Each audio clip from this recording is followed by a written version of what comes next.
Hi guys, in this video I'm going to show you how to get text messages on Fitbit Versa 2.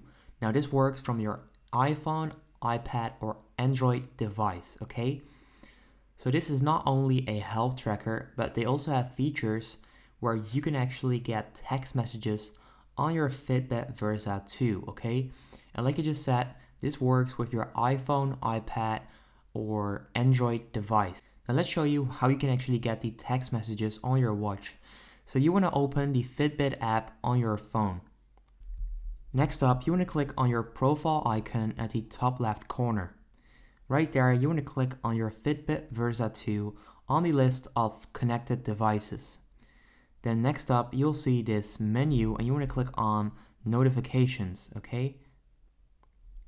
Then right there, you can actually click on text messages. You can enable text messages, okay?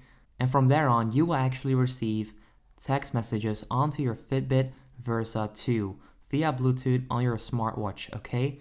So make sure you're connected with Bluetooth and then this should work. Now, if this video helps you out, make sure you go ahead and leave a like. I would appreciate that. Make sure you go ahead and comment down below as well that this works.